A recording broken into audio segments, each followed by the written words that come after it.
मैं मानता हूं कि 2024 में कहीं कोई स्पर्धा नहीं है।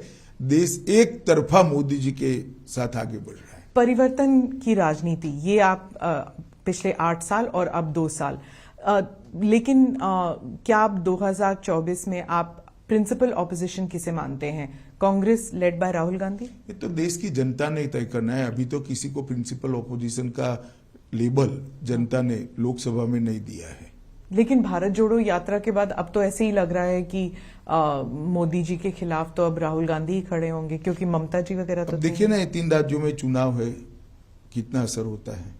राहुल गांधी तो आए नहीं कैंपेन करने के लिए, त्रिपुरा तो आए नहीं। वो आना ना आना उनकी फुर्सत का सवाल है, परंतु परिणाम तो आना चाहिए ना। देखिए ना क्या आता है अभी काउंटिंग के दिन। लेकिन कांग्रेस 3 राज्यों में है, नागालैंड, मेघालय और त्रिपुरा।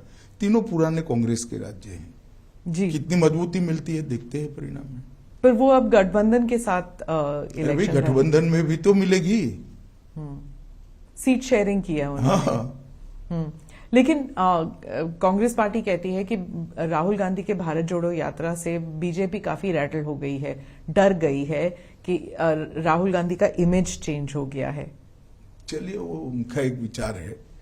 मैं नहीं मानता कि इस प्रकार की बातों को देश की जनता सही मानती है। जब आप होम मिनिस्टर बने थे, आपका क्या गोल था और आप उसको अचीव करने में किस हद तक कामयाब रहे हैं? इस प्रकार से सिमट कर कहना मेरे लिए बहुत कठिन होगा, परंतु मैं इतना निश्चित मानता हूं कि मोदी जी के नेतृत्व में भाजपा सरकार ने जो नीतियां बनाई है, वो नीतियों ने भारत को विश्व के फलक पर पहुंचाने का काम किया है। भारत के अंदर ढेर सारे सकारात्मक परिवर्तन हुए हैं। नई शिक्षा नीति एक ही काम ऐसा है जो 50 साल तक भारत को पे करेगा, भारत की नई पीढ़ी बनाएगा, भारत के विचारों वाली नई पीढ़ी बनेगी, जो आने वाले दिनों में पूरे विश्व के अंदर चकाचौंध करने वाली सफलता लेकर आएगी। मैंने नई शिक्षा नीति के मसौदे को बहुत बारीकी से पढ़ा है, बहुत बारीकी से। और मैं विद्यार्थी परिषद का कार्यकर्ता रहा हूं। हर बार जब शिक्षा नीति आती है, इसका बहुत विरोध होता है, क्योंकि ढेर सारी कमियों को लोग ढूंढ कर निकाल देते हैं। ये शिक्षा नीति का किसी ने विरोध नहीं किया है। क्या पढ़ा ही नहीं होगा? नहीं, ऐसा नहीं होता। शिक्षाविद तो पढ़ते ही है और बेबाकी से अपने विचार भी रखते हैं जी, परंतु इम्प्लीमेंटेशन की शुरुआत भी हो रही और सार्वत्रिक इसका स्वागत हो रहा है जी। मैं तो कई जगह इसके सेमिनार में भी गया हूं। इंटरनल सिक्योरिटी को लेकर आपके क्या आप व्हाट वर योर गोल्स? जैसे आपने 370 वाला किया, आपने आर्टिकल 370 वाज प्राइम आपके उसमें, तो इसके अलावा जम्मू कश्मीर के अलावा नक्सलवाद को खत्म करना क्या था? 3 हॉटस्पॉट वाले जगह थी इंटरनल सिक्योरिटी की दृष्टि से। मोदी जी के 9 साल के शासन में तीनों जगह पर शांति प्रस्तापित होने लगी है। वामपंथी उग्रवाद बिहार और झारखंड लगभग समाप्ति हो चुकी है। छत्तीसगढ़ में भी हमने सिक्योरिटी वैक्यूम को भरा है। मुझे भरोसा है कि बहुत कम समय के अंदर भी ही वहां पर हमें सामान्य स्थिति बनाने में, बहाल करने में फायदा होगा। 20 साल के बाद पहली बार हताहत होने वाले नागरिक और सुरक्षा कर्मियों का योग 100 के नीचे आया है 20 साल के बाद, और 1/3 जिले रह गए। बहुत बड़ी उपलब्धि है। इसी तरह से जम्मू कश्मीर में भी टेररिज्म से रिलेटेड सभी प्रकार के आंकड़े, जब से टेररिज्म शुरू हुआ तब से लेकर आज तक सबसे अच्छी स्थिति में। करोड़ों यात्री जम्मू कश्मीर जा रहे हैं, सुरक्षा से यात्रा कर कर वापिस आ रहे, टूरिस्ट जा रहे हैं, कोई दिक्कत नहीं है।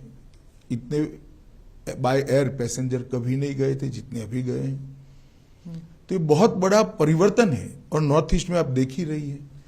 खालिस्तान जो मूवमेंट है, उसके जो टेररिस्ट हैं बाहर से उनको समर्थन दे रहे हैं। इंटरनली इंडिया में भी जैसे चंडीगढ़ में भी कुछ लोग निकले थे बाहर। वायलेंस बढ़ता जा रहा है, खालिस्तान जैसे वर्ड फिर से इस्तेमाल होने लग गए हैं। देखिए, ये सालों से होता है, हम इस पर गंभीरता से वॉच बनाए रखे हुए हैं। पंजाब सरकार से भी हमारी चर्चाएं होती है, सभी एजेंसियों का कोऑर्डिनेशन अच्छा है। मुझे विश्वास है कि हम इसको पनपने नहीं देंगे। क्या हम कनाडा, यूके इन सब से इंटरनल सिक्योरिटी को लेकर उनसे बात कर रहे हैं हम? देखिए स्मिता जी, इस प्रकार की बातों को सार्वजनिक रूप से प्रकट करना न नेशनल सिक्योरिटी के लिए अच्छा है, न गृह मंत्री के लिए अच्छा है।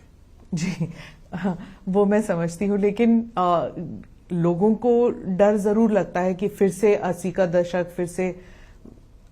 हमारी क्रेडिबिलिटी है, किसी को डरने की जरूरत नहीं। जी, आप राउंड अप अगर हम करें कि इंटरनल सिक्योरिटी के मामले में हम लोग जब आपकी सरकार आई 2014 से और अब तक सबसे एक खास उपलब्धि आप कौन सी मानेंगे? कहा ना, तीनों थिएटर के अंदर बहुत बड़ा बदलाव आया है जी। 8000 से ज्यादा इंसर्जेंसी ग्रुप के लोगों ने नॉर्थ ईस्ट अकेले में हथियार डाले हैं। ये आंकड़ा 22 साल के बाद 100 से कम हुआ है। जिले बहुत सारे मुक्त कर दिए गए। यहां से अब सफा 60% से ज्यादा क्षेत्र के अंदर उठा लिया गया है नॉर्थ ईस्ट में से। यही बताता है कि स्थिति अच्छी है। करोड़ों यात्री, टूरिस्ट और यात्री जम्मू कश्मीर का टूर कर दर्शन कर अमरनाथ का और वैष्णो देवी का सफलता से आनंद के साथ वापस। जम्मू कश्मीर में आपने कहा था कि स्टेटहुड वापस आएगा, आपने ये वादा किया था कि एक नहीं, मैंने बहुत स्पष्ट वादा किया था, एक चुनाव के बाद आएगा, और जम्मू कश्मीर के चुनाव के। और जम्मू कश्मीर का चुनाव अभी आप नहीं कह सकते? नहीं, मैं नहीं कह सकता, मगर मतदाता सूची बनाने का काम अब लगभग समाप्ति पर है। फिर इलेक्शन कमीशन ने कॉल लेनी है। महबूबा मुफ्ती और उमर अब्दुल्ला कहते हैं कि पहले कभी ऐसे नहीं हुआ था कि कोई चुनाव नहीं हो रहे, इतने सालों साल चुनाव नहीं हो रहे, and there is a system of getting things done, लेकिन वो हो नहीं रहा है। ऑर्डिनरी सिटीजन्स के घरों पर बुलडोजर चलने लग गए हैं, आर्बिट्ररी हो रहा है। देखिए,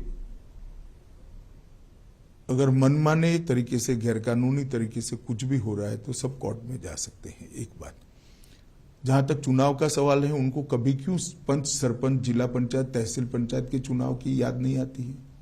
वो हमारे ही शासन में हुए हैं। 70 साल से आप लोगों ने नहीं करे थे। 3 परिवार अपना कब्जा बनाकर जम्मू कश्मीर में बैठे थे, और आज ये सारे चिल्ला रहे हैं।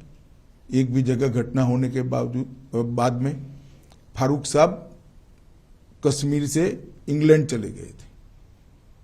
किसके समय में टेररिज्म बढ़ा? किसने बढ़ने दिया? इसका जवाब उनको देना चाहिए।